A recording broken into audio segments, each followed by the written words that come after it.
KPMG employee Fidelis, who is the boyfriend of the famous Bhengu, has been charged by the Hawks for allegedly diverting more than 16 million in bursary funds to his own pockets. So Fidelis was employed as a bursary specialist at an auditing firm, which is KPMG. And guys, what's the sad thing is that everyone was just saying that this is a young educated, I mean, he's only 32 years old, young educated black man who is basically robbing other disadvantaged young South Africans of bursary funds. So instead of him paying university fees on behalf of students, the accused paid the monies into bank accounts of friends and individuals who own businesses. It is alleged that he would transfer these funds and these monies into his friends' accounts, and the friends would then have to return the funds or transfer the funds back into his own account, and obviously they would get a percentage out of that. That is, of course, money laundering, and it is alleged that they are looking into charging the friends as well, because that is actively participating in money laundering. This is I don't want to say it's sad, but it is sad at the same time because he's only 32 years old. But when I looked at this guy, I'm like, I know this guy from somewhere. And when I was going through Twitter, I actually realized that yeah, this is where I know this guy from. He was actually on Date My Family years back. He was on Date My Family. I just remember him being like a very well-spoken young gent.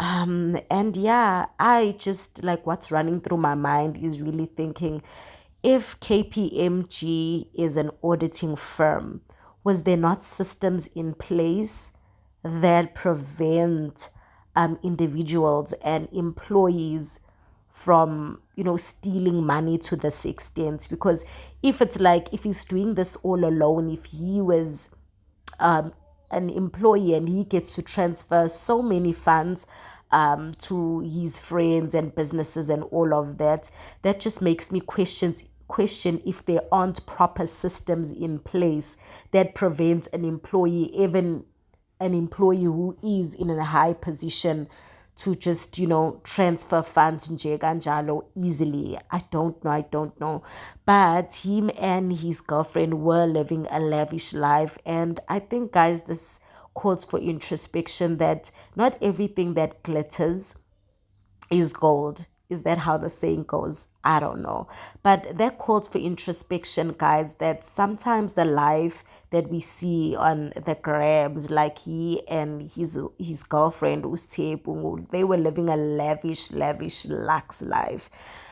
Sometimes we need to, introspect ourselves and ask ourselves the lives that we're wishing to live, especially young, impressionable women. When we look at other women and we're like, wow, like Sthe, she had a push present of a very luxe car. The stuff that we really wish for, if God truly granted the wishes that we truly have in our hearts, will we really want the lives that we truly wish for? Because I don't know if Sthe really knew of what was going on, but something tells me when you are in a romantic relationship with a person, that is, at least if you have access or you know them for a long time, there's certain things that you will know of. And to just think that there's so many young, disadvantaged South Africans who are in need of these funds, and when are you just splurging them on really stuff that can be taken away in a split second? All of those things now is going to be taken away. But it is alleged that he handed himself over. So we will be following up to see how this case goes. But yeah, guys, another young black South African who, I don't want to say fell victim, but fell into the temptation of mishandling funds whereas he could have changed history by just being responsible, by just thinking for the next person. Anyway, guys, tell me what you think of this video. Please do like this video before you exit from it, and subscribe. It is for free of charge.